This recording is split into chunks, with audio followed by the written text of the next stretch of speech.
Hey everyone, it's me, and we're back with the first episode of Season 4 of my Best Vintage Life podcast. My name is Bridget Morawski, and this is my co-host, Art Bazzer Canyon at your service.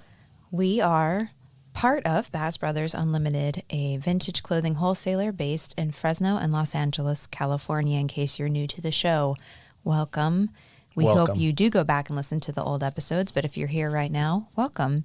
Just going to do my little show notes, and please always remember that anything I mention in the show notes, you can find in the show notes, the text of the podcast while you're listening. So if you need a visual or something to click on, it's there for you. I'm going to update them a bit, but everything you need is there right now.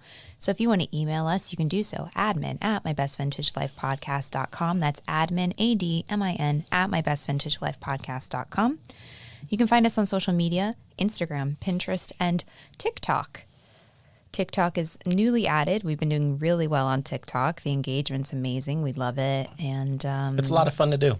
Yeah, in just a little over a month, we've gotten over almost 1,450 followers. I'm probably going to surpass my Instagram follower number in like less than a month. It's just insane, the growth that you can achieve on there. So I'm very excited about that. If you found us via TikTok, hello and thank you. Don't forget to rate and review the podcast. It helps us grow our audience and it allows us to help others. So if you have the time to give us a star rating, amazing, even more amazing if you have a few minutes to give us a review, a few nice words. Doesn't have to be much. We really, really appreciate it. And check out our website. You can sign up for our Vintage for Business newsletter there. You can sign up for purchase our online courses. We have some great ones online right now. And you can also shop our wholesale vintage clothing section. Exciting, right, Art? Yeah, there's a lot of new stuff you've added. You've put in a lot of work into the website lately. Well, just the website, the mainframe of it, yes. I bought a template, which I think I mentioned last time, and it was a lot of work. But it's made my website so much faster, and speed is super important for website engagement. Like, even if it's like a few seconds can mean life or death. I hate using that phrase, but yeah, it's just someone's gonna stick around or leave. Exactly. Yeah. So super important to keep in mind if you're building out your website, which you should be. After the great crash of social media recently. Crashes, multiple crashes. We're doing this episode on the fly. We weren't going to do it today, so I don't have an obsession at the moment. Soup. Per se. Soup. I just got a new stock pot. It is Dutch designed and made in Germany. The brand is BK. Very excited because I did not have a soup stock pot. So that came today. I'm pretty excited about that. I'm sure it will be an obsession not having to worry about my soup flowing over the top of my old 6-quart pot. Pretty soon it'll be my obsession since I'll be tasting this lovely soup instead of soup made for two. Yeah, I made a pretty bomb soup this week. Yes. Any obsession for you, Artsiv? None. No? None other than soup. Okay. Soup. I like soup. All right. Well, we'll come back to our new patron, our new Podbean patron in a hot minute. But first, Art and I decided today we're going to try a new little format for the start of season 4. A new podcast format, kind of similar to like what I do on the newsletter. We're just going to do like little chunks of information, and maybe if you like this, give us your feedback. If you like it, then it's something we'll steamroll ahead with. If you absolutely hate it, don't be afraid to say so. So the first thing we wanted to talk about is Halloween's coming up. So I'm seeing a lot of you do this already on your Instagram, which I think is really cool, is you're providing people with costume inspiration and sustainable ways to do so. I really think Halloween has just become this big thing in terms of profitability. And I think it's, if you're a vintage reseller, it's a great time for you to take advantage of that. And if you're just a vintage enthusiast, it's a great time to show off your sustainability and look cool to your friends and try to pass off that information to them and hope they follow suit. So, and I'm not even just talking about costumes like vintage themed t-shirts. I see some of you selling sweatshirts, sweaters. That's amazing. I think it's really great. A lot of people love Halloween. I think one of the main reasons I love Halloween, and I've probably mentioned this before, is like You know, there's not a family component. You can be someone else. You can have fun. You get to eat candy. It's a very laid back holiday. I don't know. There's just a magical element to it. It's my favorite holiday by far. It's very stress free. There's no emotional negativity attached to it, really. And this year I'm going to give out candy to trick-or-treaters and not worry about potentially getting shots. So that's nice. Yeah, that's always a plus. Yeah. Yeah. Truthfully, I would look at the people with their kids out in my old neighborhood. I'm like, what are you doing? Like I would drive like 5 miles away and I would just take them trick-or-treating somewhere else. So unsafe. And there weren't that many of them out, thank God.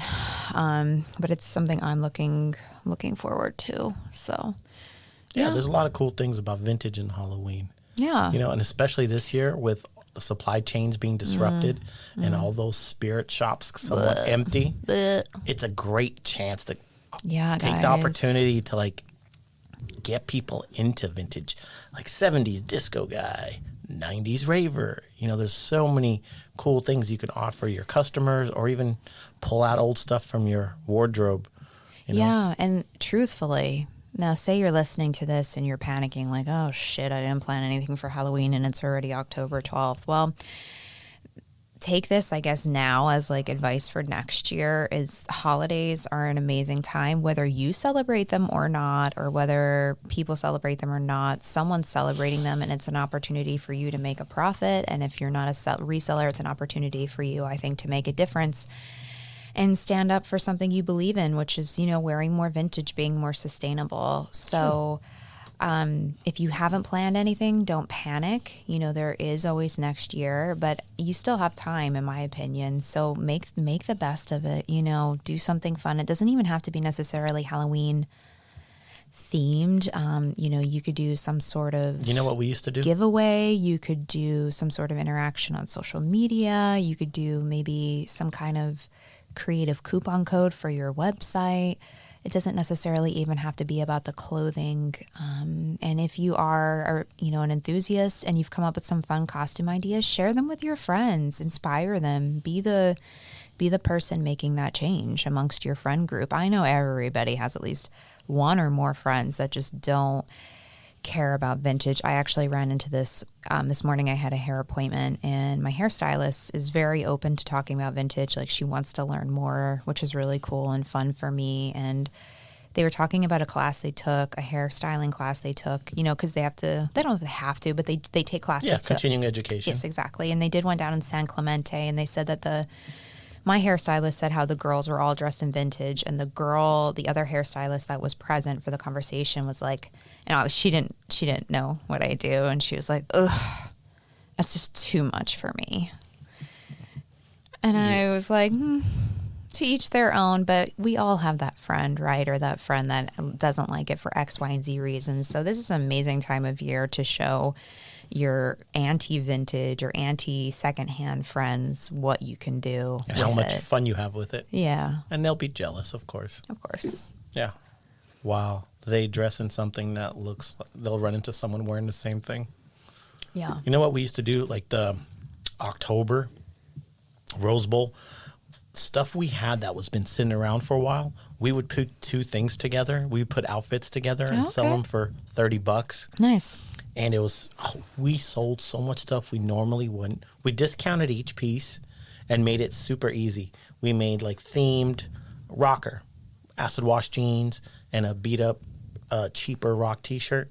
Then we just like not super niche, just very just random. You know, back then we did a rocker guy, a disco guy, and we did different types of girls, and it was just simple. And if you've got backstock inventory that's not moving by itself, but if you make it super easy, just like, you know, the Halloween costumes you can buy at a store, where it's like, okay, you get to be a mummy. Well, do the same thing. Make little bags, put the size 34 waist rocker guy, and it makes it super easy for last minute things. Well, I think also picking costumes that are gender fluid, you know, that people can... You could be a rocker girl. Right. No, but like make it easier for people to shop. Like so many like of the Spirit Halloween store, you know, there's not very much like gender neutrality there. It's either like you're a guy and you're a swashbuckler, or you're a girl and I can see your ass cheeks. You know what I mean? Like, why can't you be a swashbuckler that shows some ass cheeks? Sounds like a costume for you. Oh, so true. I would love to be that cool pirate. I was going to add something, and I can't remember what it is now. Arr, oh my Lord. I hope most of you didn't see the photo Art took of me eating tacos while I look like a pirate. He's like, oh, I'll send the pictures to you. And he accidentally sent them to his brother. And we were in tears for like 30 minutes. We couldn't stop laughing. She's like, I still haven't gotten a picture. Is the internet not working? I was like, what the fuck? Like, why am I not getting these pictures? And then he was like, oh, fuck, I sent them to my brother, which, by the way, his brother still has not seen. And we're going on 2 weeks now. No, week. No, 2 weeks. Really? Yeah. Wow. So if you guys reach out to Ralphie and you're like, Ralphie hasn't responded to me, that's why I tell you call him. Yeah. Because there's no other way. Carrier pigeon, maybe? I don't know. But back to Halloween. You know, I think it's also like a really great holiday to... It's like, could you right now go into your closet and grab a couple of things and say, this is my costume? Yeah. And then just change up like the makeup a little bit, right? Well, I don't own a lot of makeup anymore. I used to own makeup that was easier for me to do, like Halloween makeup, but I don't really wear eyeliner anymore. It ages me. I don't have fake eyelashes or anything like that, but I could pull it off. I'll tell you what, one Halloween, I actually, it was just right after college, and I had all my equestrian gear from competing, you know, in college. I literally put on my riding habit, which is like your competition. Like a nun? No, like they call it a riding habit. Oh. I know they call that the same thing for a nun, but it was literally like high neck blouse, my riding jacket, my breeches, whatever you want to call them. People say it two different ways. Knee-high boots, my helmet, and my riding crop. And I went to a Halloween party that way, and everybody loved it. So it doesn't even necessarily have to be vintage. It's just really if I did that, they would think I was John Candy dressed up as a jockey. Most people haven't seen that movie, my friend. So it's so good. Anyway, it doesn't even have to be vintage. It could just be using what you already have and not creating waste. And you can do the same thing with home decorations too. I mean, I was telling Art, I was talking about my mom. She had the blow mold, you know, Easter bunnies. She had blow mold nativity, blow mold pumpkin and ghost. I saw a blow mold Frankenstein on OfferUp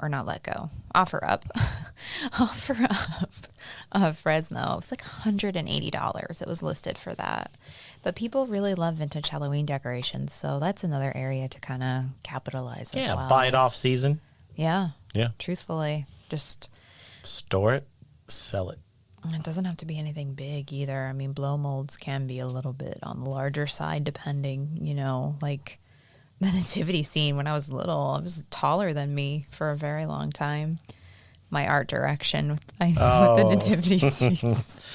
Me and Bridget had one of the funniest conversations about nativity scenes and what constitutes the proper nativity. I've told you friends many times that I grew up in a devout Catholic household. So Christmas was a very religious time. I also grew up in a very ethnic Eastern European household, also very religious. So at Christmas time, my family and I used to like to drive around and look at Christmas lights. And most people where I grew up had nativity scenes, and they were typically the blow mold ones. Now, I had very specific criteria for the nativity scene. I was probably 5 or 6, and I would critique them as we were driving past.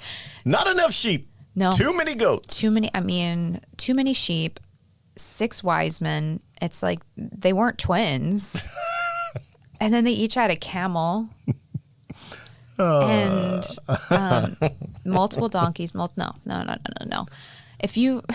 I won't waste the time on the Halloween stuff with the nativity scene, but I have my criteria, and if you don't meet it, well, you did not end well with me. And I would even know the next year. I'd say, oh, this is the house that has this. This is age 5 people. So imagine what I deal with on a daily basis after 26 years. Imagine my grandmother. She would give me free reign to decorate her house when I was like 7. Oh, my Lord. Yeah. She would come and move something, and I'd say, put that back. Something is amiss. It's like that show I'm watching right now because I finished Midnight Mass. So now I'm watching Bly Manor, which is also the Flanagan guy that did Midnight Mass. And there's a haunted element to it. And the little girl has a dollhouse, and she yelled at her au pair. She said, don't move things in my dollhouse. I have a system. Systems are good. Yes. So back to Halloween.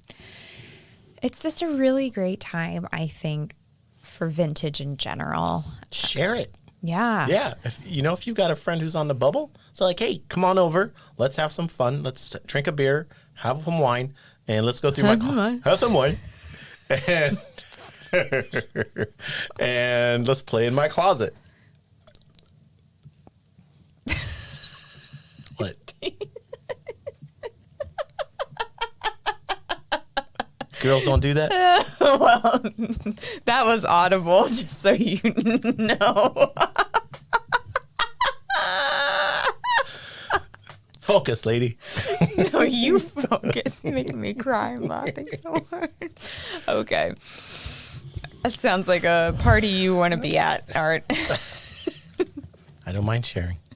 Oh, Vintage clothing. God. All right. What was our next topic? Oh, fall and winter trends that we're seeing. What are people buying when they come in? A lot of sweaters already. Sweatshirts. Lots of sweaters. Yeah, sorry, I was taking a sip. Sweatshirts.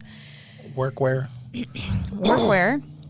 And Denim is still strong across all cuts, sizes. In the newsletter, if you read the most recent Vintage for Business newsletter, I do just a little blurb about Trend Watch, and the you said the Japanese are really into the polyester like 70s flares. Oh, that's such a curveball. Yeah. Well, it's also in England. A lot of that, but extreme disco, like Twiggy era, kind of that look, bright, vibrant colors in the pants, the flares, the disco, the shirts. I mean, I've probably sold like 200-300 poly pants in the last month. And they've been sitting here probably like good 6-7 years. The only person that buys them is a local store. And he usually buys 20-30 pairs a year. And that's just to meet for the costumes and theme parties, 70s parties. And he came by last week. And he picked up another 40-50 pairs because he said he can't keep them in. Yeah, he actually rents.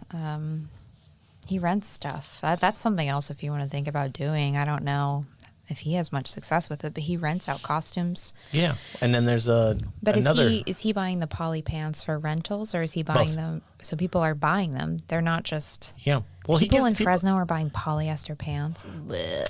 Theme parties. I know. Okay, but when you tell me that Japanese people are buying them, I think they're buying them to wear them. They're buying to wear them, but the Japanese ones are solid, and the ones here are funky plaid. That's the difference. Yeah. Like the Oli slacks, the early '80s also had a little bit of a flair to them. Mm-hmm. Like all our old stock. Do you remember when you went through those big Gaylords of slacks? Oh God, yeah. Okay, so a couple of Japanese people have gone through those and they're pulling them out. And then a couple of our wholesale customers that's shipped to the UK, same thing. Okay. Well, what says else? to myself, I need some poly pens. It says to myself, sweaters, sweatshirts, poly pants, jackets. And I think we're just about to get hit with the requests for the starters. Starters are hot.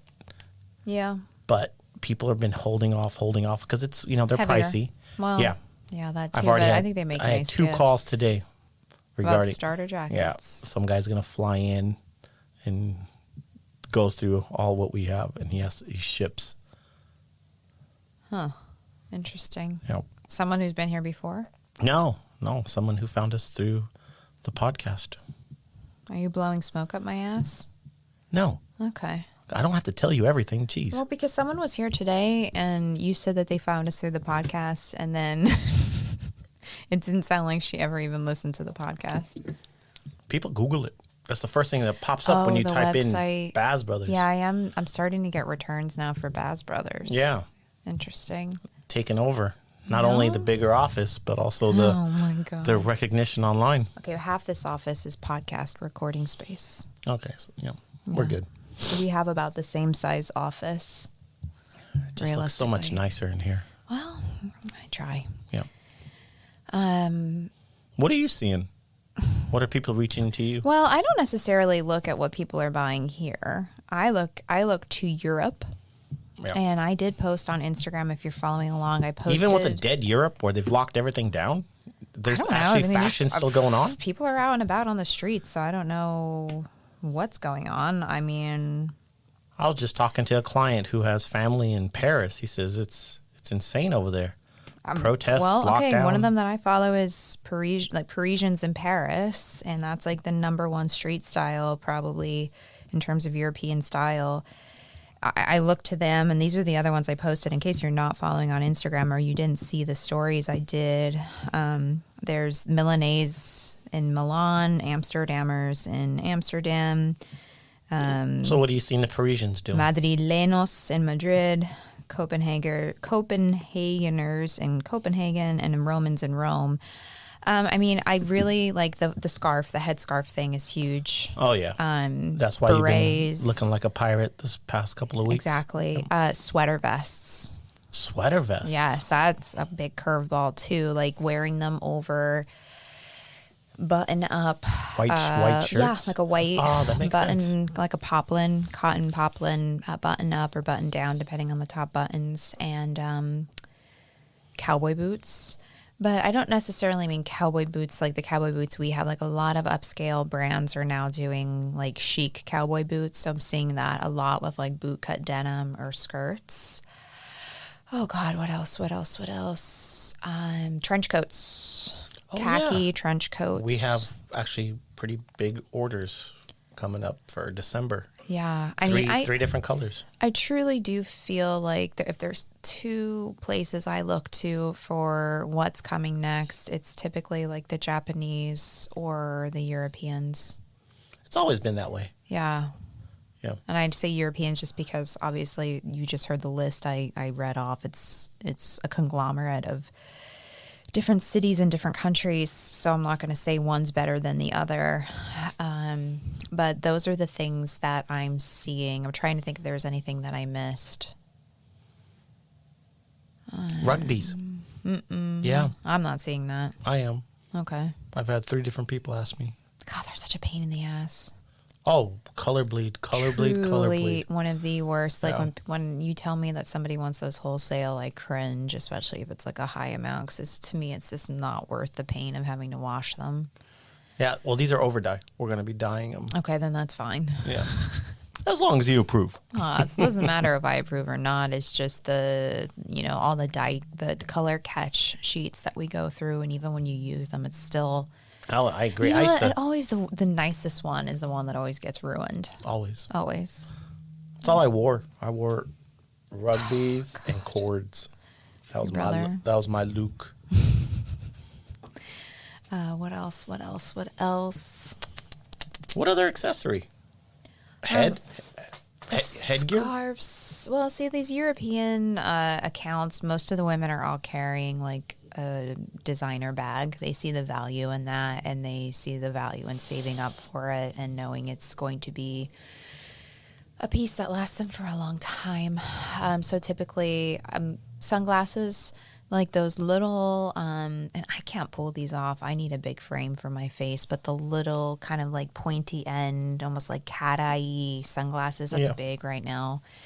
A lot of people in Europe are wearing those. I think they're cute. I personally can't pull them off, but that, the scarves, a good bag. Oh, and then shoes. I mean, people in Paris love Converse, like just the typical Chuck Taylor. And they also really like Vans. So maybe that's something to think about. Those are just hard to find in a vintage sense, and I want to keep the conversation to vintage. But those are what I'm seeing in terms of footwear. It's crazy. I never thought I'd see so many people in Paris wearing sneakers. How funny. Even New Balance. New Balance is having its minute. Yeah. Even young kids here. Weird. Both my boys have asked me for New Balances. There's a girl Her name's Leah SFEZ. I'm sure a lot of you know her. She's an influencer. But she posted a picture. I mean, she's got, like a model body. She had like casual soft shorts and a cardigan with one little button. And then her tummy sticking out and New Balance. And literally, I always look like, what are people asking? And bless her heart, she answers like every freaking question over and over and over again. I mean, after our conversation we had today, I would not have the patience for that. And the question everyone was asking her is what style New Balance, what style New Balance, what style New Balance. Instead of reading the answer, yeah. Yeah, but there was a specific style, but it's just 584, 575. Don't get me wrong, she's amazing style, but it's just funny to see the duality of her style, that like so laid back. She still looks sexy, but yet at the same time she like dials it up to a 10 when she's going to, we just had Fashion Week in Paris. So it's interesting. So that's what I'm seeing. I work with somebody like that. What's that? Who can dial it up and look like a supermodel. Who, me? Yes. Oh, God. Come on. I've seen you.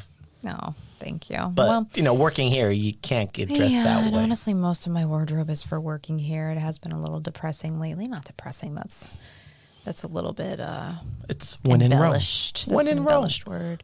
I just, I don't have... I mean, and I'm sure plenty of people feel this way. It's like you don't really go out that much anymore. No, the opportunities haven't presented itself for almost 2 years. And, I look at my, cute clothes and, they're few and far between. So I think coming up with outfits lately has been more of a challenge. But you know what? It's a good creative challenge for me. And it was a very hot summer, which didn't really provide for much creativity. I was literally wearing bike shorts every day. Yeah. Bike shorts and I literally thought she wore the same thing. I was so offended. He thought I wore the same pair of bike shorts for 3 days. Little did I know she had pulled 3 of the same exact bike shorts from here. Well, because I had told him when I first started working here, I pulled out biker shorts, 3 pairs. The sub 4s. Yeah, the sub 4. And I said, if you ever find more of these, I will take them all. And he finally found them at the start of the summer. And I literally pulled all of the black ones in my size. So now I stockpiled them for the future, because it's one thing I know, there's just not much you can wear in the heat here in the summer. So Art thought I still only had one black pair and I wore it 3 days in a row. Boy, that would be a pleasant smell. Oh, that's what I said. I was like, hey man, you might want to retire those. Talk about some funky Cole Medina. Okay. All right.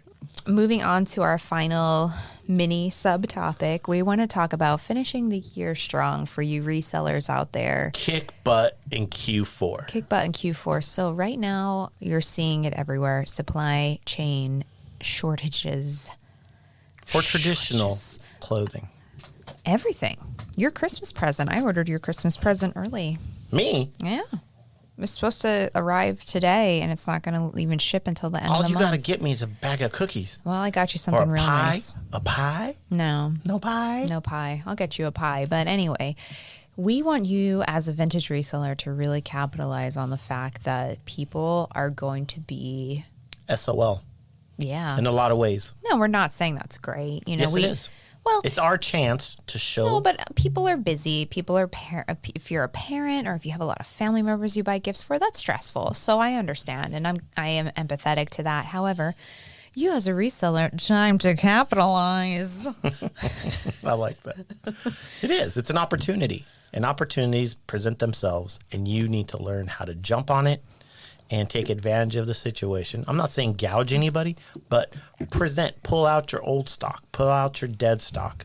It's a great time because, some people want to give a present as new. So why not sell old stock that's been sitting around? Yeah. And offer some things, guarantee shipping before Christmas, free shipping. Oh, yeah. Actually, I just got an email, I think, from Shopify with the deadlines for shipping. So that is available to you online. Just make sure you adhere to it and urge your customers to do so as well. But, think outside the box. Like Art said, look at your stock. What can I use as Hanukkah gifts. What can I use as a stocking stuffer? Think of these things. Think of how people for are your gifting. customer, because what I've noticed is sometimes we have to help, move our own inventory by suggesting, by presenting it in a way that it sells itself once it's visible. Like, I have so much stuff that sometimes it's not going to sell sitting in a box. So what do? Bridget's like, we'll go through it, pick out the cute ones, wash it, puts it on a hanger, and I kid you not, we will sell every single last one that week. It's just amazing how that works. So do the same with your inventory. Go to the back, pull out stuff that's been sitting there a while. Yeah, and we've talked about this before. It's psychological, my friends. I mean, and I'll retell this story just in case you didn't hear it or you missed it. There's a rack of puffer ski jackets in the back of the warehouse, which there's some racks back there that haven't been purged in years. And I took all the jackets and washed them myself. There's probably about 25 to 30 of them, maybe if not more. Swapped out the old shitty dusty hangers, put them on wooden hangers, and Art made space in a new part of the warehouse for them. And I can't tell you how many we sold to people who had looked at them or passed them over. Yeah, they're all those are gone. Yeah, that's all new. long ago. Gone. Yeah.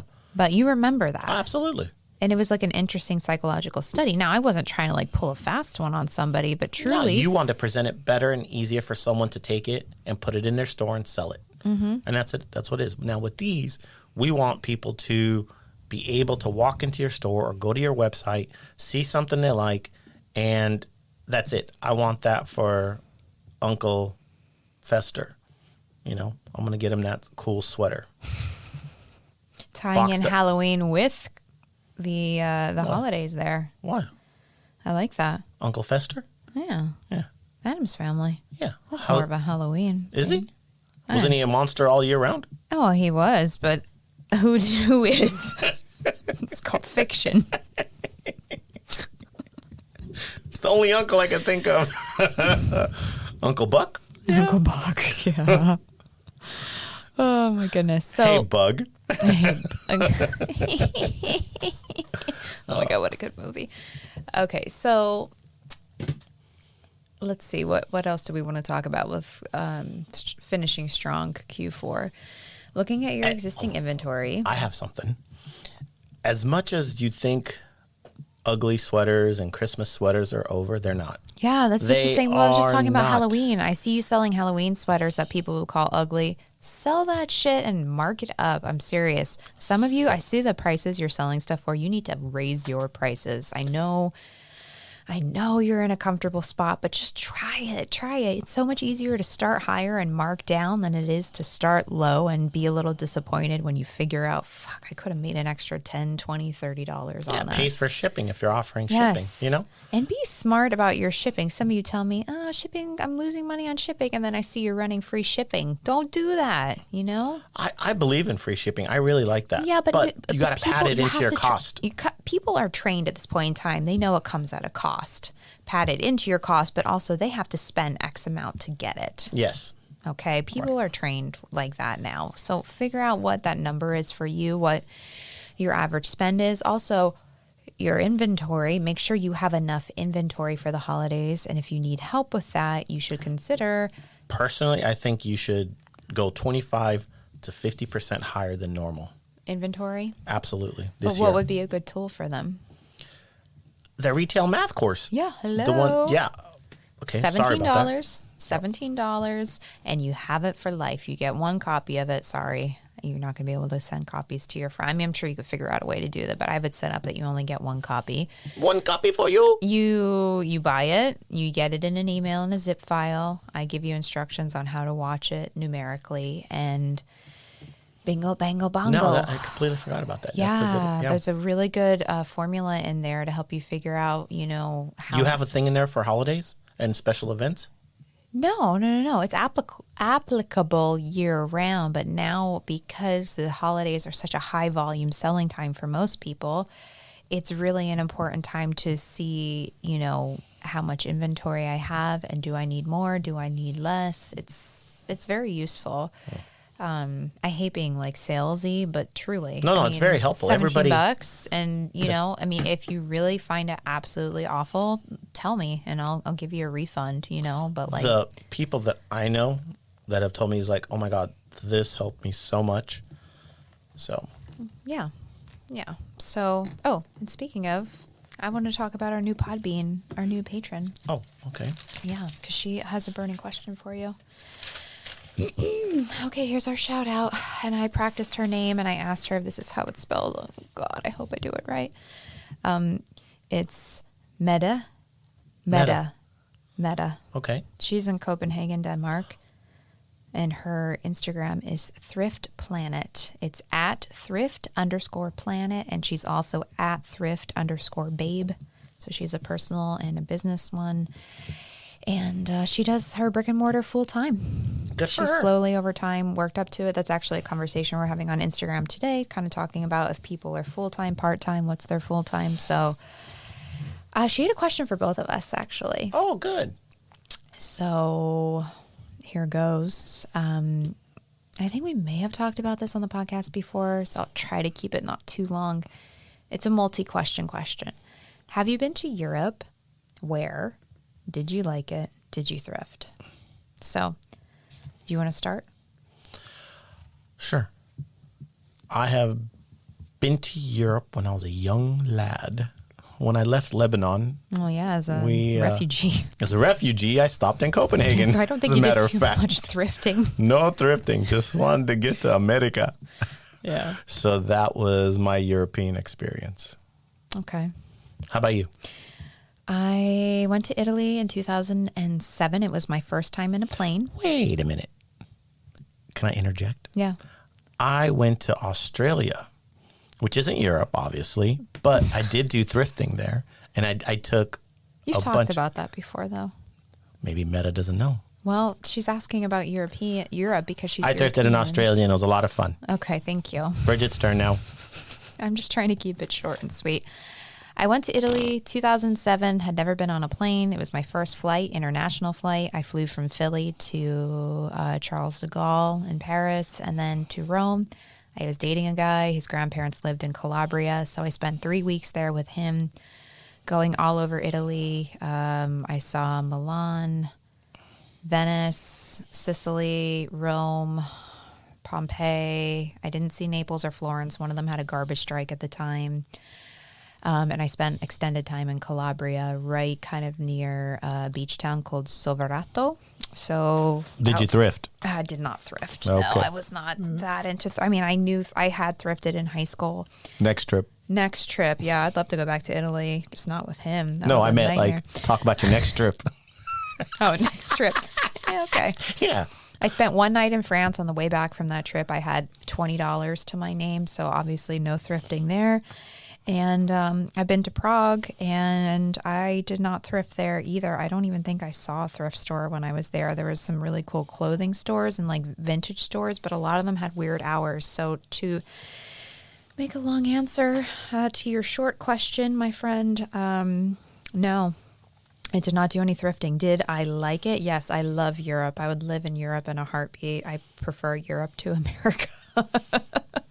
Truthfully, it's just, but I mean, I have family in Europe. You guys know I'm an Eastern European mutt. I have cousins in Slovakia, very brave women. They lived through, a horrible time there in the 1980s. And the stories that my mom told me that they told her are just horrific. So admirable, strong Slovakian women. And I would like to go back and see the countries where, my family stems from. So, and I loved Prague. Didn't get to spend enough time in Paris, but Italy was amazing. And there's a whole other long list of countries I would like to see, including Denmark. So, yeah. Thank you for asking both of us a question. That was nice. And Art, here's your burning question. Oh, I have one for myself. Oh, you have one just for you. Yeah. Okay. How do you feel about the rise of Y2k? Well, personally, it's cyclical. it's kind of weird to see the things that we were discarding and not counting as vintage.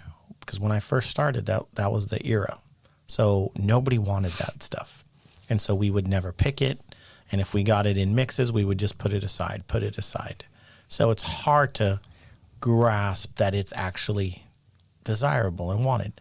As a business person, I love it because it's another era that I can sell. Some of the stuff I do enjoy, and some of it I do not like. I didn't like it when it was around. I enjoy all the T-shirts. I enjoy all the novelty, all the, South Park, The Simpsons, all the movie things, and all the Disney stuff. But I'm not a big fan of the crazy prices. I just think what ends up happening is people will be disappointed and let down, and it messes up the era when things were popular, but they were overpriced. That's what really, I guess I'm scared for people because I hate people losing money. And, it's like there's someone, when it's like a Ponzi scheme, the last people in are usually the ones that get left holding the bag. And that's what I feel is going to happen. But, if you get the stuff, sell it, but don't overpay for it. That's all. Just be wise. Yeah. Yeah. But I do enjoy it. Some of the graphics are amazing. Oh, I enjoy the novelty of it too. Yeah. I'm not as much as into the original trends. I think some of the trends are really awful. I Yeah. enjoy the 90s, late 90s, early 2000s for me because it's when I grew up. I've mentioned this before. It's like a warm hug. I get emotional when I think about it. And I think for me, it's that time takes me back to that time. And that's what I enjoy about it. And for me, I feel the most connected to the pop culture of that time and less connected to the fashion trends. Gotcha. Because the flannels when you were have to keep in mind, when I was that age in that era, my family, we didn't have money for me to wear trendy clothes. You know what I mean? So I wasn't a little girl or a teenager who had the Juicy Couture two-piece or the brand name low-rise denim. I didn't have that. So for me, it's more about I've had 3 requests pop culture this past week for Juicy Couture. I'm not opening up bales just to find it. Yeah, good. Well, you see the value in your time for a low return objective. Thanks to the Bridget School of Don't Waste Your Time. Okay, so thank you so much for your support. Meta, God, I hope I said the name right. Meta. Yeah. We really appreciate it, and we hope things are well in Copenhagen. So thank you so much. And if you would like to support the podcast, you can do so through our Patreon program via Podbean, or you can make a one-time donation via the link tree. It is in our show notes. It is in my Instagram bio, and it is also in my TikTok bio. I would love to ask her, what sort of vintage sells in Denmark? Y2k. Y2k. Yeah, that's strictly. A big, well, I don't want to say strictly, Y2K. but I think she's kind of burnt out on it a little bit. Yeah. Well, it's a short fuse. It'll be gone soon. You knocked me off my path. Bean pod. Bean pod. Bean pod. Pod people. Okay, so you can do so through our patron program via Podbean, and if you just Google patron program Podbean and the podcast name, it'll come up, or you can use our show notes to find it as well. And we have 3 tiers. We have a $5 tier, which is what we just did. You get a personal and or business shout out. You get to ask Art a burning question, and you get 2 bonus episodes a month. 2 bonus episodes a month. And we're up to 11 bonus episodes at this point in time. We used to have a $20 level, but I will be deleting that. So I can just kindly ask if you don't, what's the word I'm looking for? Put yourself on the waiting list. I had someone do that this week because you're going to be on a waiting list for basically nothing. Okay. So hang on one second.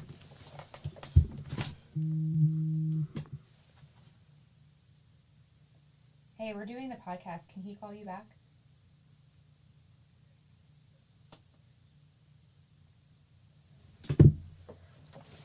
Sorry, that was Rafi again. Okay, so please don't waitlist yourself for the $20 level. It's not going to exist anymore. So After the $5 level, we have a $50 level. It's all the same benefits at the $5 level. You get a once a month, 1 hour mentor call with me. And right now I have 2 spots left, but I have a funny feeling those are going to be gone pretty soon because I have, let's just say if you're one of the people that told me you're thinking about it, I would act on it now as soon as you can because there's a lot of people thinking on it. And what typically has happened with this mentoring program is everybody kind of goes for it all at once. And then we have a $100 level, all the benefits of the $5 and the $50 level. And you also get a monthly audit of your website and or selling platform. I just did an Etsy one, which was really cool. And you get a free copy of our retail math class, which Art and I were talking about earlier. And if you had already purchased it, then I'll refund your money for your previous purchase. And that way it's free. And there are 4 spots left there. So if you would like to support the podcast monetarily, that is the best way to do so. And you can also do a one-time donation as well. It could be $1, it could be $100. And we also had one of our patrons, Leslie. She was at the $5 level. I didn't even know you can do this. She upped her pledge. So thank you, Leslie. Thank you very much. Yeah, she upped it to an amount that I didn't have. So thank you, Leslie. Leslie, we appreciate it. Your brother called. I told him we're doing the podcast. So do you have anything else you want to add, Art? Nope, I'm good. Good? Good. Okay. And to all our existing patrons, thank you so much for your continued support. Please don't ever feel pressured to continue if you don't want to. Many of you have been supporting us for a long time now. We really appreciate it. In the meantime, my friends, stay safe, stay sane, stay healthy, be kind. Don't be basic. And don't be basic. Bye.